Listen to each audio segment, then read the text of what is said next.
I had a guy who was 350 pounds, who was at a party maybe 4 blocks from the hospital. They obviously been drinking. The guy challenged him to jump out of the window from the 3-story building and over the wrought iron fence onto the curb.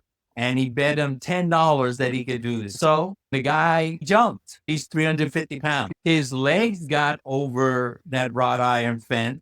His body didn't. His body landed and went right through the wrought iron fence. So they had to cut the wrought iron fence to bring him in because it was still in his body. He was impaled? The big dude, he wasn't feeling anything. He was like, I'm ready to go. Let me go. But he was drunk as a skunk. Hello and welcome to Wellness Musketeers. I'm Aussie Mike James. Today we're diving into one of the most debated topics in health and wellness, alcohol. Alcohol is a substance that's deeply embedded in our cultures, celebrated for its social benefits, but also associated with significant risks, both health and societal costs. Joining me are my co-hosts, our medical expert, Dr. Richard Kennedy, our economist, Ketil Hviding, and David Litt, a personal trainer and wellness professional. Together, we'll explore alcohol's health impacts, societal implications, economic costs, and its role in fitness and wellness. To get the ball rolling, guys, I guess we can say there's a bit of background there. Alcohol touches every aspect of life, from health to economics to personal wellness. Let's start by discussing why this topic's important for each of us. And let's get you on the ball here, Dr. K. What are the most important considerations about alcohol that everybody needs to understand? Probably the most important point is that alcohol in moderation is okay. And in the United States, defining alcohol in moderation is for women, 1 drink per day, no more than 7 drinks in a week is okay. For men, 2 drinks per day and no more than 14 in a 7-day period is what we would consider moderate intake. Now, the problem with alcohol consumption and its relationship to health risk, because you hear about how certain amounts of alcohol have been known to decrease the risk of cardiovascular disease. And we talk about that with respect to wine in particular, because spirits and beer doesn't necessarily improve the risk or reduce risk. Now, you can pretty much take almost any cancer that you want to talk about, but particularly breast, head and neck cancer, liver cancer, pancreatic cancer, all of those have been associated with increased risk of cancer when you increase your alcohol consumption. So probably the most important thing is moderation is the key. Now, that being said, most of the studies in the United States have all been observation. So these are not studies that have been retrospective, placebo-controlled. So these are more observations that you take a person who has a particular disease, and in the questioning of their health, you ask about alcohol intake, and then you get a connection between large numbers of people who do excessive consumption and have an association with these certain conditions. So that's why we look at it. And again, it's when people do things in excess, and pretty much with almost anything, has a trouble to get us into trouble. And so alcohol in moderation is the key. Now, what's considered an adequate drink? So for beer in the United States, 12 fluid ounces is considered a normal glass of beer, or 355 milliliters. Wine, 5 fluid ounces. That's 5 fluid ounces? We demonstrated by our colleague Ketil. Soon to be 4 fluid ounces.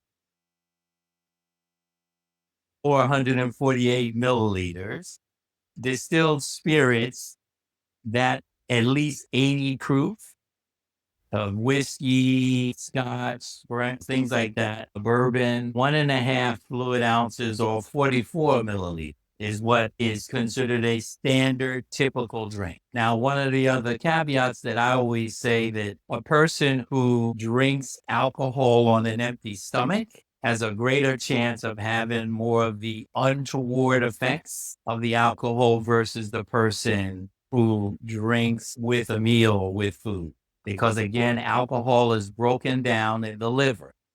And there's a chemical, and the reason women can need to take less drinks is because they have their smaller frame and thereby most of the time have a smaller muscle mass, but they also have less of the enzyme that is responsible for breaking down alcohol in the body called lactic dehydrogenase or D. Okay, that's good. Well, let's get into it later on, Dr. K. We'll talk about the specific impact alcohol has on major organs, but let's turn to Ketil right now. Major organs of the body I'm talking about there. Let's turn to Ketil. From an economic perspective, Ketil, what are the biggest challenges alcohol poses to society? So it's true. I mean, there are quite a lot of estimates about the cost to society, and they are quite high. I think I've seen some estimates about 2.5% of GDP. It probably doesn't mean a lot to most people. It's the cost of society, mostly the fact that actually people drink too much and they drive, for instance. So all of that is important cost. But there's also important cost in actually when people drink so much that they cannot work and they need to be rehabilitated and things like that. So that's the economic aspect or economic societal aspect. All societies, as we know, the societies we live in, alcohol is a part of these societies.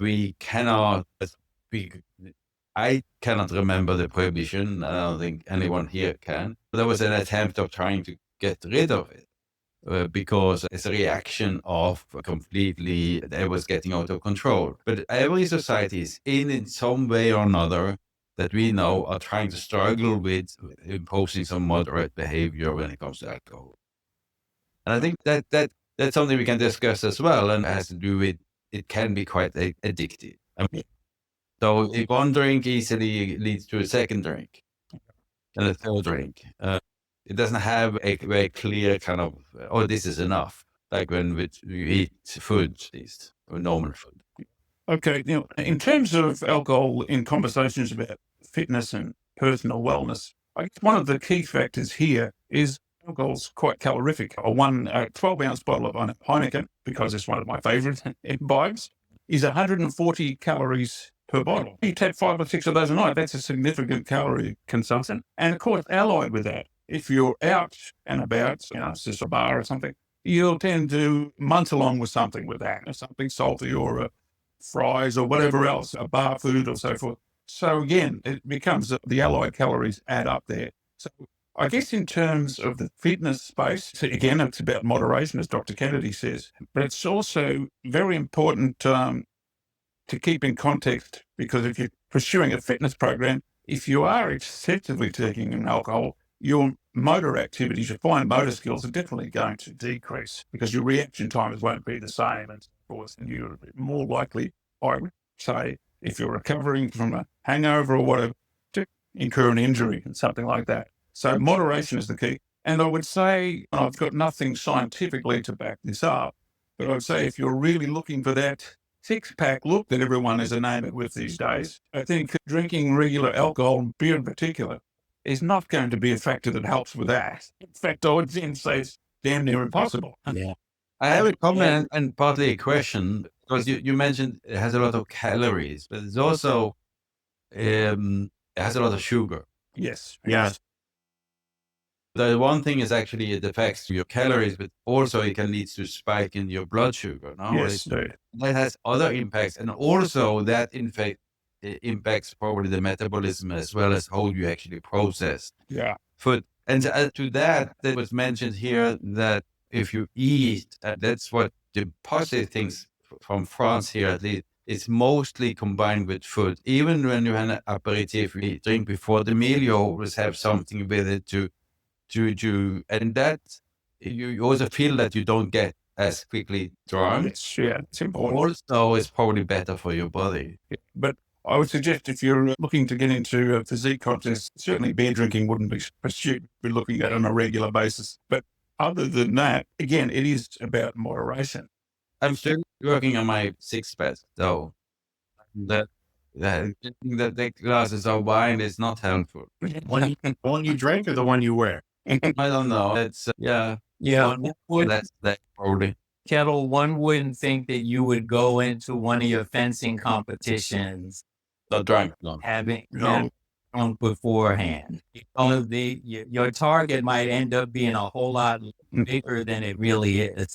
One thing that's common is people they're a little nervous about something they're going to do, either going on stage or going to do something, they'll do a shot. I don't know if how we use alcohol for different things or.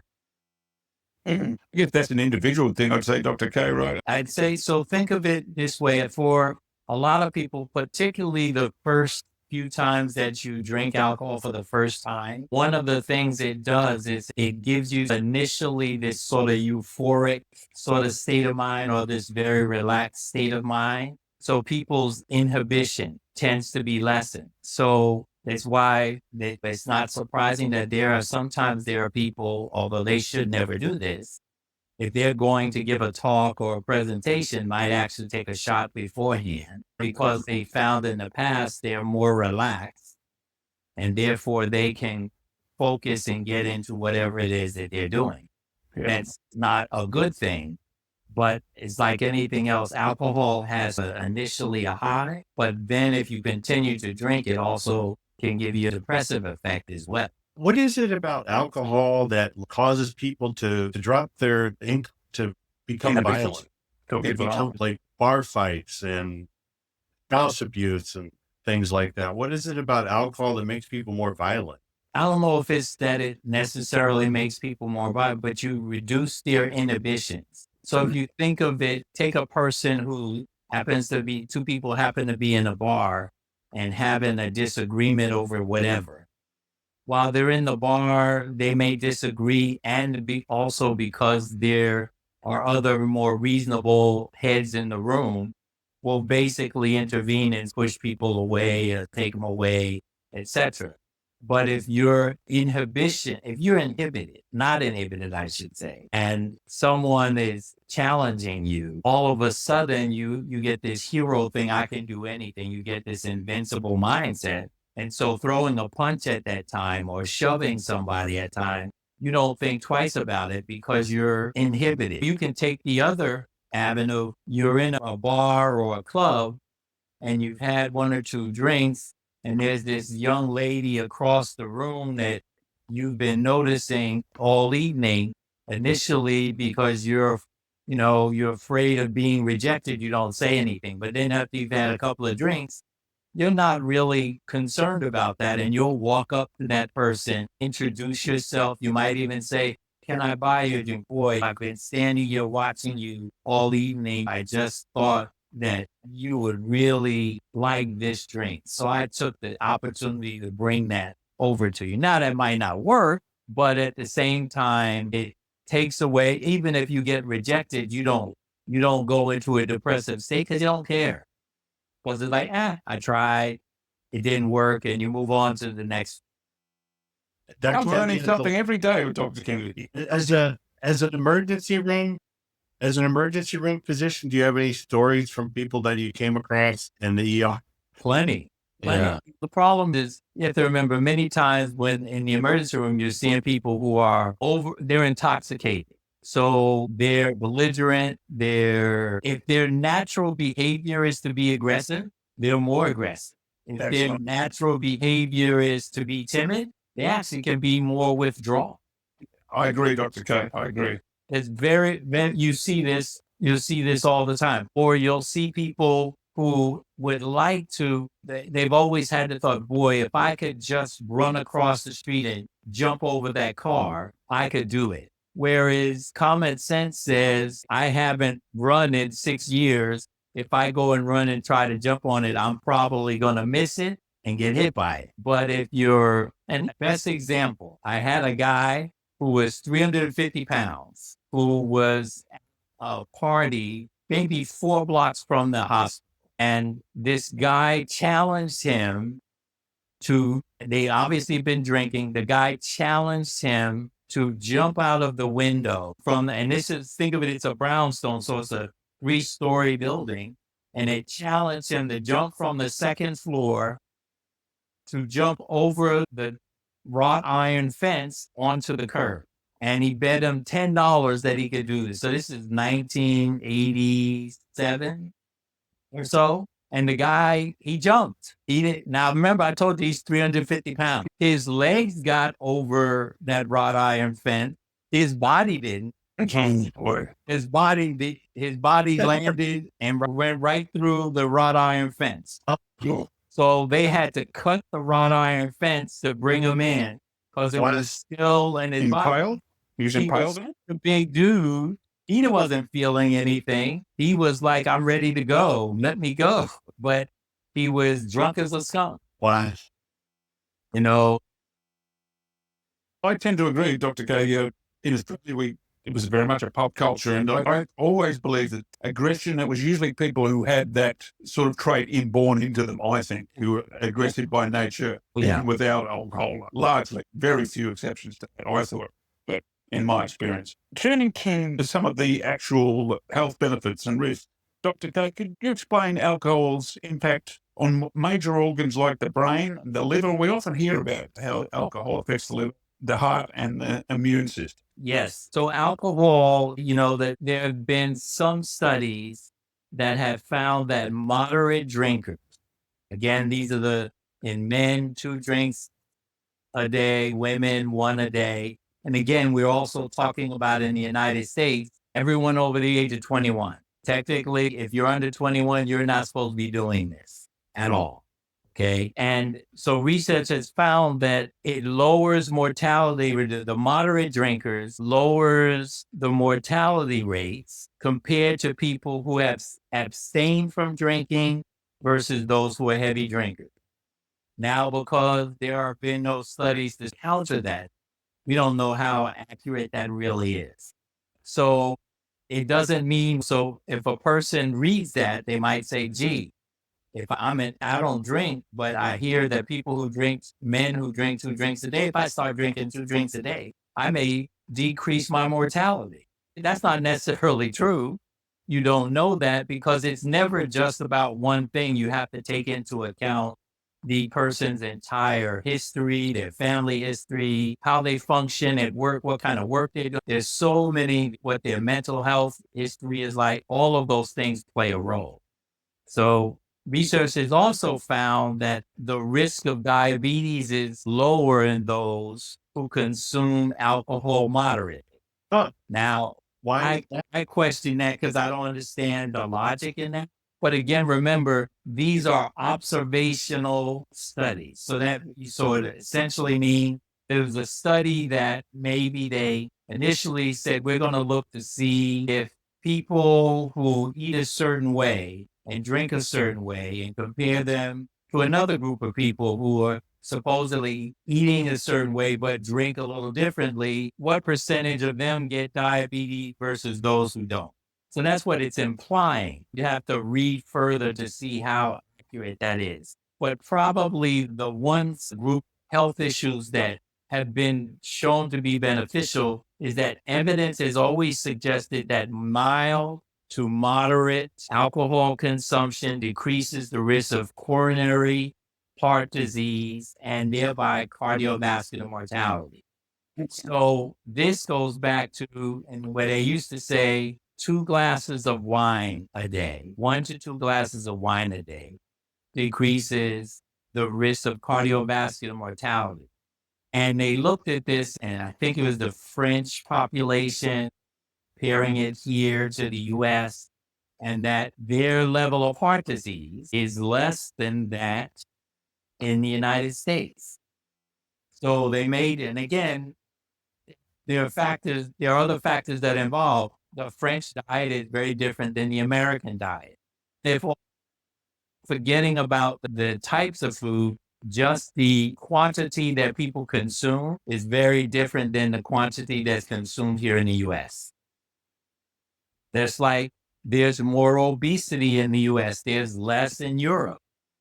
Well, why is that? We know that all you have to do is anytime they show a picture of any of the cities of Europe, people are on bikes, people are walking, people, they're always active. You see that. People sitting every day at lunchtime drinking wine. I have plenty of friends who live in France and are from France who drink wine in the morning, in the middle of the day, and at night. It's just part of the culture. And many of those people, because I know them as patients, are healthy, despite what we would think might be excessive amounts of alcohol intake. So take it into consideration.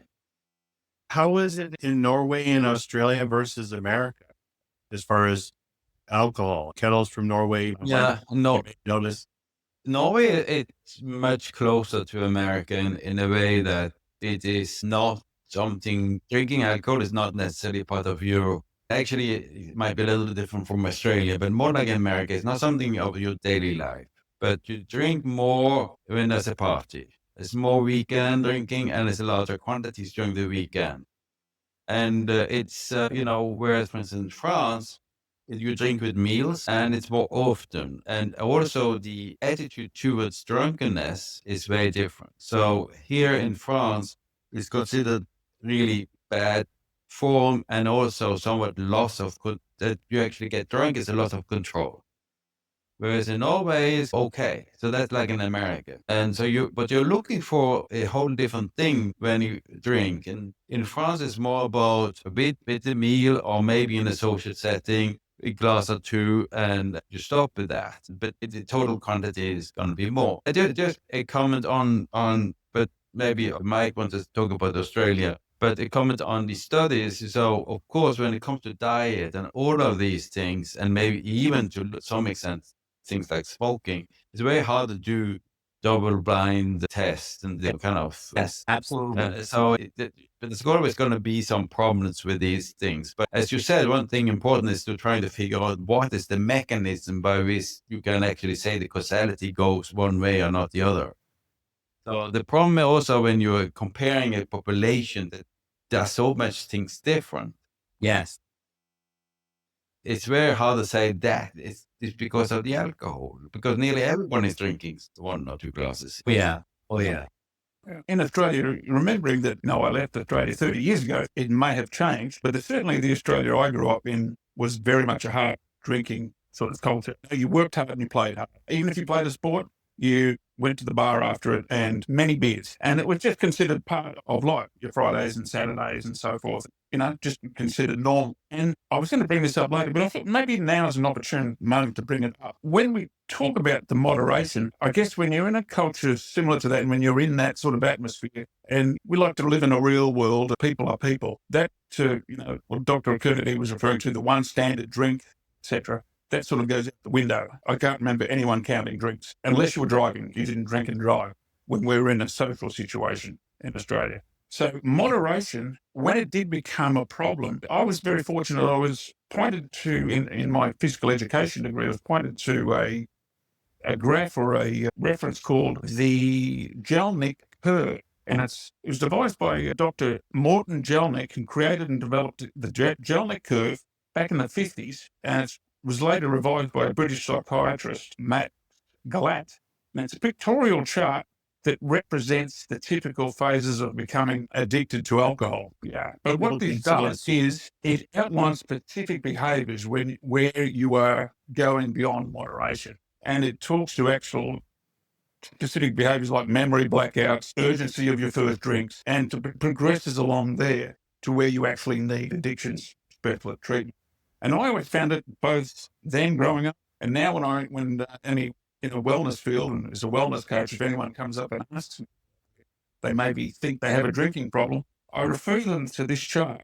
And it makes them think about it a bit more. It points to specific behaviors. The 1 or 2 glasses, I understand where there have to be guidelines. But again, in a social situation, they go out the door and they don't get listened to. So this sort of chart really puts you in a position and makes you see where you stand in terms of maybe you're not too moderate, maybe you do need a specialist help. And that's when you would go to an addiction specialist. But it's very interesting. I'd really point to our listeners looking at that. It's called The Addiction and Recovery, the Jellinek Curve. And we'll put that in episode notes and put a link to it there. Yeah. But yeah, in Australia, it was, even for sports teams, it was very much a hard drinking sort of culture. I think it still is, although I would suggest more the younger people are a bit more refined than we were, and they're probably more into the wines and things now. And I think drink driving rules are very strict now, and so that may restrict it somewhat now. But certainly growing up, it was very much a pub culture. Does alcohol affect people or mean different things to a person's body at different ages? I don't like in our country or the United States, you're not the drinking age for alcohol, for liquor is 21. Is there any like health reason for that? And do different countries look at age of drinking differently than we do? And if you're an older person or 20-year-old, does your body deal with it differently? A man or a woman? With 18 in Australia, I can tell you that much. And I can certainly tell you, when Dr. Ketil's got more of a science, but I can certainly tell you, definitely your tolerance decreases as you get old. And like a lot of things. But I'll let Dr. Ketil speak to the medical basis of it. Yeah, I think that people are, first of all, I think that 21, you're becoming an adult. In this country, 21 is that age that allows you to do a lot of things that you weren't able to do before. And they think that's at that level where you're becoming more mature and more responsible. As to why they do 21, because I don't think Australia is the only country in the world that uses 18 as the cutoff. There are other countries that 18. England, I believe. In France, if I'm in high school, can I have a drink in the cafeteria? It's 18. 18, yeah. But it's not, the bar will not serve you and they can get into trouble. But I would say in practice, in the restaurants, if you're with the family, they are very relaxed about it. So the 18 is not really portraying the reality. You will find younger people drinking and it's not considered to be a problem. Is there any?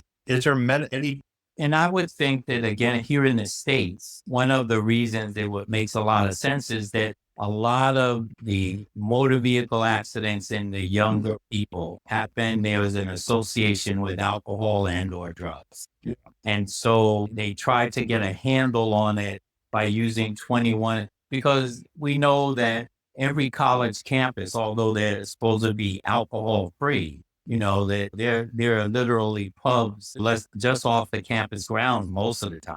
So it's not that it's not available, and people find ways to get things, because all you need is one person who's 21 to walk in to the supermarket or the grocery store to pick up a 6-pack beer. Yeah. I often wonder, though, it's the way we look at it from a society's viewpoint. When I was in Germany, the way I saw the Germans they were very liberal with their drinking laws, and I saw people going before work into the train station, going for a beer before work, drinking. A man in a business suit, he'd just been at work all day, he was standing on the train platform with a can of beer. Now, here or even in Australia, you would look at that askance and you would say, oh, God, that guy's got a bit of a problem. But there, it really was considered just a drink, and it was no big deal.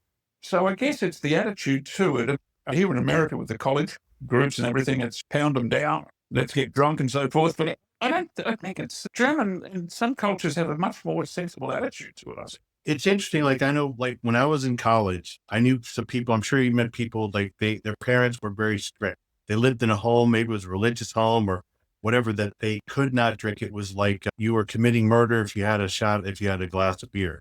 And then when they went to college, they went berserk, were overcompensated for being in that strict environment. And I think if you're in a place where it's like less forbidding, maybe there's some restraints that are natural because it's not something that's forbidden. It's like when we were in high school, not the Christian Brothers Catholic school, you had to have short back and sides. What did everyone do once they left school? They grew hair down to their shoulders. They become surfers and hippies. Looked awful, but we were rebelling. We can let it grow. It's pretty much the same thing, I think. But turning a little bit to the economic side of things, Ketil, what is the economic burden of alcohol-related diseases on healthcare systems? Can taxation or regulation help mitigate those type of costs? Yeah, it's, as I mentioned before, the biggest thing has to do with what happens when you are drunk or you've been drinking too much. There's always those are some health effects of drinking too much and people have illnesses, but it's the amount of drinking. And it's as I said, it's about drinking so much that you cannot perform your job, drinking and having accidents. And the cost of that, it's both in human toll as well as economic. And that is the biggest cost, I think, definitely more than the kind of the overall health. And there's also the overall health, because people drink generally, many drink more, like 4-5 glasses of wine or the equivalent in other alcohol. And of course, it's going to reduce their health. It's very difficult to measure, but as I said, some attempts have come up with about 2.5% of GDP. Different countries are dealing with it different ways, but I would say it seems quite similar in how much it costs in different societies. What should we understand like 2.5% of GDP means in dollars? Yeah, you have to look at the GDP of the United States. Then could you say that means in the billions, or? I would have to be, wouldn't it? I would think. To be. So US GDP is about 30 trillion US dollars. So 2.5% of that is trillion, is thousands of millions. It's not insignificant. No, it's not significant at all. No. And I know that we've all met somebody in our lives who's had a struggle with drinking. And I think the one thing it seems to me be a problem about, if you have someone who has a weight problem, or most of your social engagements involve either food, alcohol, or both. And you're on the one hand, it's part of what you're doing. On the other hand, you need to have restraint because of someone who's got a difficult. How do you deal with those kinds? That's where it, I think, becomes very difficult. I know in populations, and again, this may be the sphere of the addiction specialist, but like our colleague who wrote the book Atomic Habits, he's saying to get rid of bad habits, you've got to look at the environment you're in. And it was always very difficult. If we did have friends who were suffering alcohol problems, it was very hard for them to socialize with us because there was always alcohol involved. And generally speaking, in my experience, the successful ones remove themselves from that group and really went into a different sort of social sphere. Difficult. It's very difficult if your peer group or the group you associate with, sporting club, alcohol's always involved. So yeah, it becomes a difficulty. And that is a real cost on society, I think. And it makes it extremely tough for individuals. I've always had a lot of admiration for people who do manage to do that, because that's quite a task. You've got to change your life around. And I've seen a few people do that, but nothing but admiration for them. Yeah. And you should admire, because I think it's like any addictive drug. The most difficult thing is for the person addicted to it to acknowledge that they are addicted to it. Yeah. Yeah. And because that's the first step in the process of healing, is to acknowledge that it's a problem. And alcohol is different in that it will, because it generates what we call empty calories, like you said, for a Heineken, 40 calories. And if you drink 3 of them, you're almost at 400 calories. Yeah. And so if a person does that, and the interesting thing, alcohol fools the body, particularly the liver, to thinking it's getting nutrition. So what it then does is stop the individual from eating. They don't feel hungry because they fulfill the liver's caloric need. And so that's why they tend to have much more problems with their liver. They tend to have much more problems with their pancreas. They tend to have more problems with their gallbladder. And thereby, when you do that, because there are several enzymes that we all need to function and to help with nutrition and digestion, you don't use, because they either get destroyed because the liver is overworking, because it realizes after it thought it got calories that it didn't. So it's craving more, it releases what it has, and then you start to have less and less available. So that's where the chronic liver disease comes from. That's where the acute and chronic pancreatic disease comes from, etc. It's why people have gout who drink a lot tend to have more frequent flares of their gout. And so, yes. What leads to cirrhosis of the liver, which is common amongst alcoholics. Okay. I guess one of the questions posed is also, how does alcohol consumption affect physical performance, recovery, and mental clarity, and what are the safe ways to incorporate it into a fitness routine. I guess if I could looking at that, obviously it's dose dependent. I don't think if you're in a sporting activity on a weekend, maybe a few drinks earlier in the week is going to hurt you that much. But I do know at top level, when you're talking about elite sportsmen, whether it be Aussie rules or soccer players or even NFL players, in the 50s, 60s, 70s, they were quite hard drinkers as well. They worked hard and played hard. But the sport has become so refined now and so fine-tuned and more endurance-based, especially Australian rules and the soccer and so forth. They really generally turn off alcohol all year long during the season. It's very rare that you would see them drink alcohol during the season now. So that's at the elite level. What happens, of course, being young guys, they're looking for a high somewhere, they might turn to something else that has less effects on skin folds and weight and so forth. And that could be all sorts of other extraneous types of material, speed and cocaine and so forth. So there's a double-edged sword to that.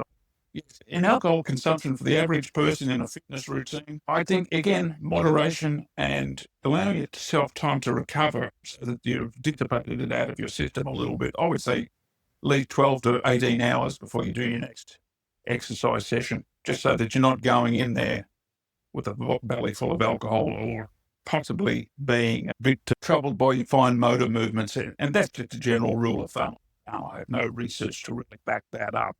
Would you agree with that, Dr. K? Yeah. And I'd also say if you take the amateurs, so take the weekend golfer or the weekend basketball player, that they may, and during a round of golf, people drink beer, they drink alcohol while they play, they smoke cigars, and some of them will tell you they play better. Some of them will tell you they play better because they relax. Yeah. That they're not as tense. But I always say that at the end of the round, when you look at their scores, if you compare it to the time where they didn't drink at all until after the round was over versus during the round, they don't perform as well. And then you look at the person that now, there are some people who I call it are alcohol dependent, that they drink it so often that it is part of their sustenance. And so when they don't drink it, and this is what we see in the emergency room, is the alcohol withdrawal, or with the delirium tremens, where they're coming confused and disoriented, they're tremulous. What is that? Basically, because you alter the chemical breakdown in the brain. That's all. You just make it, the things that are supposed to be working aren't working as well. And again, when you create false calories, you actually cause increased fat deposits. And fat deposits in the brain, if you do it enough, you basically decrease some of the normal functioning neurons because they're being compressed. They're not allowed to function. So there's always this, and it's a very fine line. There are, in practice, when you ask the question, do you drink alcohol? And then you ask people, how much do you drink a day? How much do you drink? And if you go to any doctor's office for the first time, they have you fill out a questionnaire. They ask you, do you smoke? If so, how much do you smoke a day? How much do you smoke in a week? Do you drink alcohol? How much do you smoke in a day? How much do you smoke in a week? And we always say that people who've been longtime smokers, if they tell you they smoke 1 pack a day, they smoke 2 to 3. If they tell you that they have 1 to 2 drinks a day, they're probably having 4 to 5. They're particularly if they're the person who's asking you to come in and write them a note so that they can take time off from work because they've just had a bad week and they need some time to recover. There's this very fine line. And again, these are the people who drink, who don't think their drinking is abnormal. And if they don't think it's abnormal, then it can't be a problem. If it's not a problem, then they just continue to do, because they'll tell you, I've been doing this for 25 years. I'm functioning fine. I still work on Wall Street. I still work in the Senate. And they'll tell you that they're fine. And it's the subtleties, it's the subtle things where they're in the middle of talking about something and they lose track of what they're saying. Or they start with one sentence and come up with a completely different sentence that had nothing to do with the previous. Do you think that most of us are guilty a bit of lying to ourselves and lying to our doctors? No. I think that to me, it depends on the relationship you have with your doctor. If you have a good working relationship with your doctor, and you feel that your doctor's always got your best interest in heart, because it's interesting, most times people will come in and will say, okay, based on your history and a recent lab test we've done and exam, You're we cut off need for a to train. second. We may need to repeat that last part. There was something on the glitch in the matrix there. Oh, I said, if you're meeting with your doctor and they say you need to lose weight, and one of the ways that you can get people to lose weight is to cut back on their alcohol. So as they say, when we talk about beer, people have beer bellies. As they say, you can be walking through an airport terminal and you can tell many of the people who have a love affiliation with beer just by the way their bellies look and the way they move and the way they talk. This is more of just having experience. So I don't think people intentionally, and again, I think it depends on the person. Some people are really, when they're concerned about something, they're more apt to tell you something because they want help. Then there are other people who, I didn't really come here to talk about that. I came here to talk about this. And that's all I really want to talk about. So they want it to go away because they don't want to discuss it right then and there. Let me throw a more positive vibe here. I don't think we're being negative. I think we're being exactly right. It's true. But I would say that I've drank beer most of my life. And I've got to say, it's brought me some of the best times in my life, met some of the best people, been a great social lubricant. Yes. Been wonderful for me in business. I can tell you that lots of times. We've been discussing things that are hard to discuss. You can discuss them over a few beers. Overall, I would say it's been a very positive effect. Meeting with my friends and family over a few drinks, that's one of the joys of life. So again, it's moderation, but there's also, I think, a positive aspect that can't be overlooked. But again, it's like anything. You can overdo anything if it's good. That's just a point I'd like to make. I have a question. You talked about relaxing and you said in quotation marks, but is there a muscle relaxant element of alcohol or is it just in your head? I don't know. I feel relaxed, but I'm not sure like Dr. Kennedy has. I'm not sure, but I know that it's definitely from the mental standpoint, there is a relaxed sensation. No question about it. And by default, for instance, if you are about to do something that requires a lot of strength and tension, you tend to initially tense up in preparation for it, and then you do it. Alcohol does relax you, but the problem is the amount of alcohol that I might need to take to get relaxed may be different than Mike, then may be different than Dave, or may be different than you. That there's, and certain drinks. So for instance, I could drink a glass of wine and then have another glass of wine and I'm done for the evening. But I could drink 44 milliliters of a scotch, of a good quality scotch, and I'll be good all night. So it's very different. And I think that says a lot about each of us being a little bit different. Another question, so is the interaction with things like depression. You mentioned earlier that there was a depressant.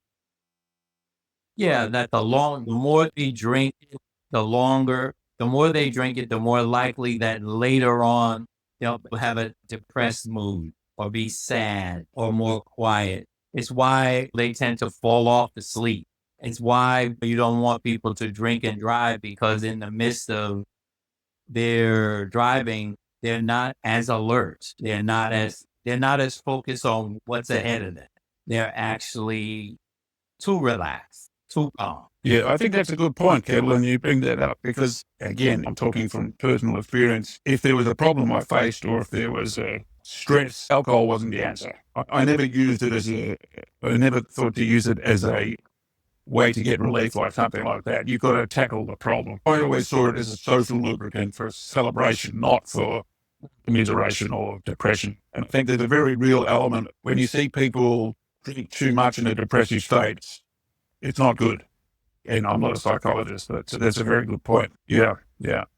Well, we're nearing to wrap up, but Ketil, maybe you could comment. Is there any lessons we can learn from countries with stricter or more with stricter regulations on alcohol, or even the more lenient? Is there anything economically that makes them stand out or be different when they have those regulations? I think it's a very difficult question because it's so linked into their culture.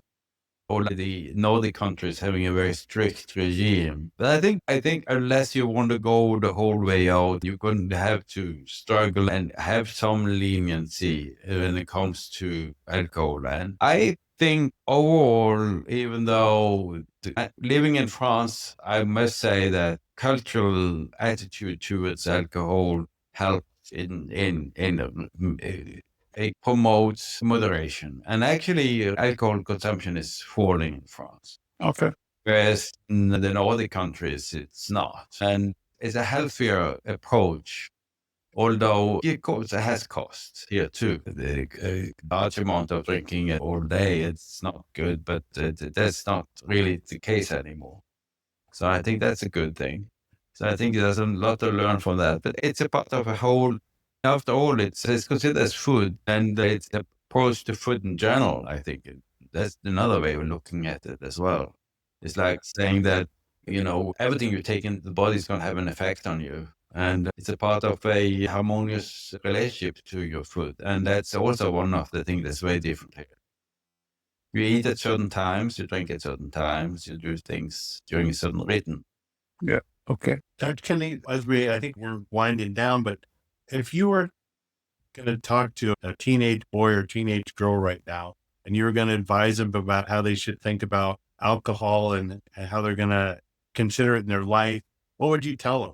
Or what should we understand? I'd actually say I would tell them what we know about drinking in moderation, that they should.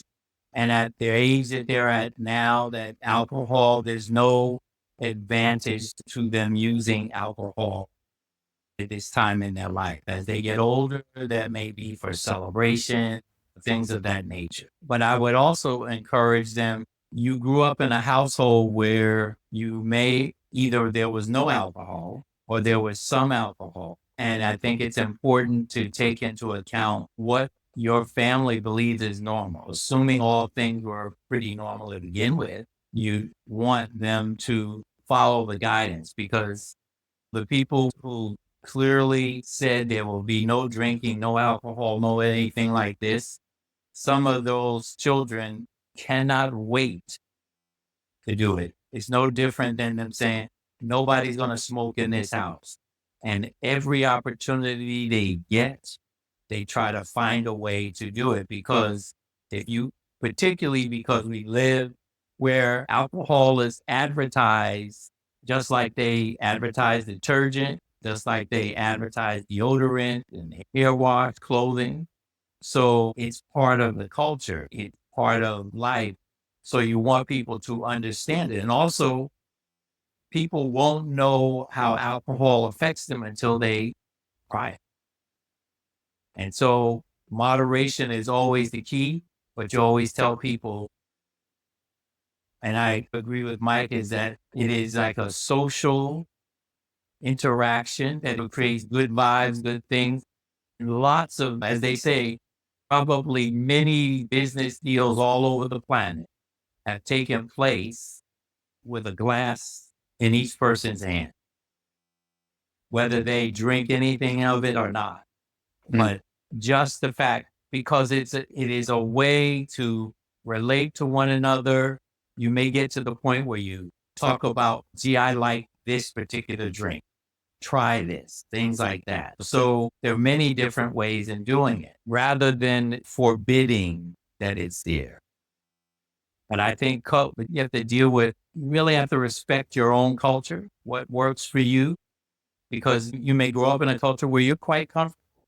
Like for Muslims don't drink. The entire Arab world, they don't drink. And they function perfectly fine. They do but they have the same diseases that everybody else has. They just have less percentages of, but they still have them. They probably have motor vehicle accidents just like we have motor vehicle accidents. They just don't have alcohol as their drug. In this country, they drink a lot of soft drinks now. That's been marketed a lot, and that functions a little bit the same way, but that has a lot of sugar as well. Okay, guys, we've covered a lot of ground today. And as we wrap up the discussion, let's share one actionable takeaway for listeners about making informed decisions regarding alcohol. Dr. K, let's start off with you.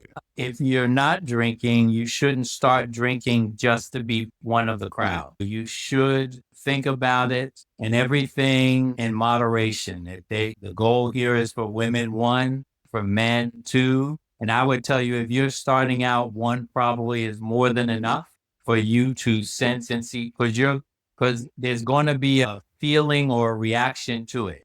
Now, some people may have none. You're going to have a few people, but that doesn't mean I'm supposed to drink until I feel something, because normally it's going to go on down the wrong ladder, as they say. And again, be responsible. Be responsible. Ketil? Yeah, I would very much agree with Dr. Kennedy. I would, when it comes to alcohol, really focus on mostly to drink it with food. Yes. Of course, there might be some exceptions, but make sure that you have a good feeling about how the body reacts to it. And as well, also, that goes on a little bit, the speed of consumption as well. Why don't you take stock a little bit about what's happening in your body. The first glass of wine often is the one that tips you over, and then you start having a few others. Dave? Had the opportunity once to talk to Tony Robbins, and the conversation was about food, but I think that his response goes to food and alcohol as well. He said, food is the friend that can't say no. And I think that alcohol is much the same way. If it's there and you want it, it's not going to say no to you. You have to say no to it. You choose your friends wisely. It's how you should live your life. Yeah, and I just finish off with regarding fitness programs and wellness generally. Align your drinking habits with your fitness goals. And generally, I would say it's for celebration, not commiseration. It's to meet and be social and enjoy the benefits. And on an educational level, I'm a real fan of that addiction and recovery, the Jelinek curve. It's just a good reference point for family, friends, yourself, if you think you might be overindulging in alcohol. But on a more positive note, if you want to see, I have to mention this fellow. Dr. K might remember him. There was a famous athlete boxer back in the 40s and 50s named Two-Ton Tony Galento. Yes. Who owned Two-Tone Tony Galento, who owned a bar in New Jersey and used to box, and actually knocked Joe Louis down, nearly won the heavyweight championship. That was a person who is an example of both playing hard and working hard. That's a guy for a good juxtaposition on everything we've been talking about, I guess, on a positive note. And that's a wrap, folks. Today we've explored alcohol from multiple angles, its effect on health, its societal costs, its economic implications, its role in personal wellness and in social interaction. If you've enjoyed today's discussion, subscribe to Wellness Musketeers and share this episode with others who might benefit from these insights. Stay informed, stay well, and always consider the bigger picture when it comes to your health journey.